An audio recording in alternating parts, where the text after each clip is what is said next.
Nice one, mate. Okay, we are out here at the Montgomery Golf Club short game facility in Dubai, and we are hitting some lob shots over the green, some flop shots. And David's got a great strategy that we want you to practice next time you're at the golf course.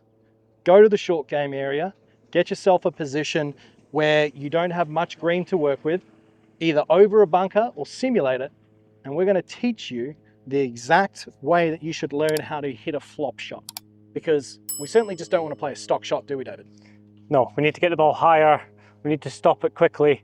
It's a different shot here. We've got an obstacle to get over. We need to stop the ball with control. And can we save our par? Yeah, and time again in pro-ams or teaching players, when we see them trying to attempt a shot like this, they'll just take their normal setup and then they'll just lean back, right? Yeah. And they'll try and help it up in the air. And the golf club's designed to do the work. You don't need to force it. So let's say that I am one of those players and I want you to demonstrate that for me. So take your normal pitching setup and try and scoop it up in the air for me and see what happens. Yeah, we're going to see that day in, day out. So if you were teaching yourself, David, and you've just hit that absolute perler of a thin shot, what would you do? What's the first thing that you would do? Okay, so if we've hit that shot, we need to start to get a sense of the strike on the ground. Mm-hmm. Can we get nice contact on the ground? Yep.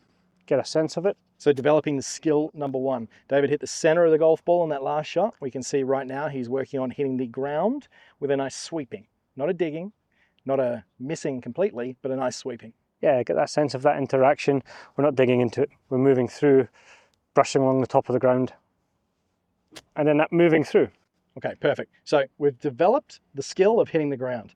Let's talk about technique and maybe a strategy where people can exaggerate things to try and find a nice middle ground that will help them. Yeah, so we've got factors to start hitting the ball a bit higher. Yeah. How can we just gently add them in? I see a lot of junior golfers, I'd say, in that 14 to 17 years old, you want to smash it hard, flop it as high as you can, but it's a bit too much. It looks cool, but if you get it wrong, you're going to be in the buildings in the background. I spent hours doing that wrong. Okay, so let's say we're going to talk about one of these variables first that can help get more height. What would that be? Starting to pay attention to the club face. So can we add some more loft to it? So yep. My adjustment would be, start to open up the club face, lower the handle, and I get some extra loft. Perfect. Now, how much do I want to do that? I think at first, let's do a subtle amount. Great. So I want you to set up to the shot and just do a subtle amount. So from his normal setup, each time David's going to make these little adjustments, he's going to open the club face, he's going to slightly lower the handle. Go ahead and hit that for me.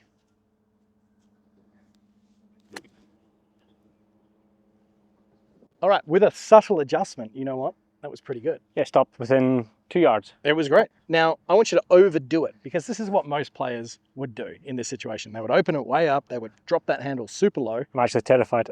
It's Go wide ahead. open, very low. Very low. I need a lot of speed if I want to get to that flag.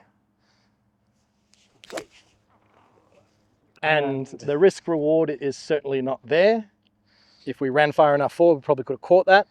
Now, we've decided when it comes to creating that height there, opening the face and lowering the handle just a little bit is going to be what we need. We don't want to exaggerate it too much. And let's say you did do that. The first one wasn't high enough. The second one that David just hit there was very much the same. You just need to find the middle ground.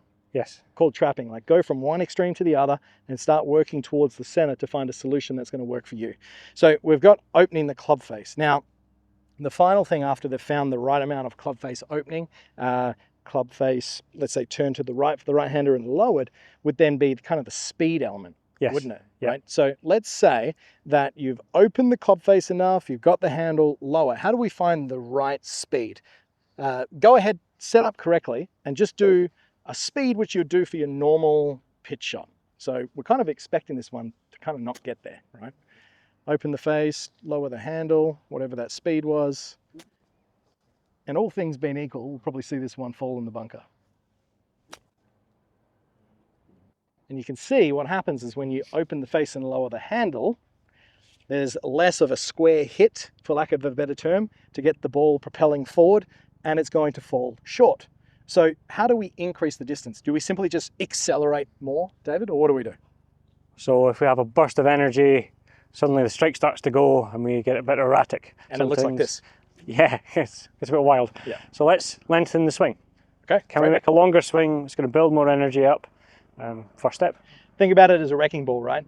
The intention of the wrecking ball itself, because it's inanimate, doesn't change. But the speed does if it's simply lengthened. So it's not trying to rush its impact anymore, it's just been swung further.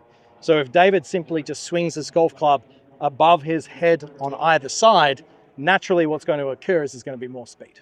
Yes. So let's go ahead, let's see it. So face open, handle lower, club head above your own on each side. And look at that. Absolutely perfect. So if you're struggling with your flop shots, you find yourself in a situation where there might be water, bunkers, trouble, everything under the sun, you've got to use these tips, especially when practicing. Develop the skill, the understanding of what changing the club face a little bit does, lowering the handle, and then finally changing the length of the swing to execute this shot exactly how you like. Thanks for watching this video. YouTube thinks that you would benefit from watching this one next. So click that card and it could be the tip that you need to take your game to the next level. I'll see you next time.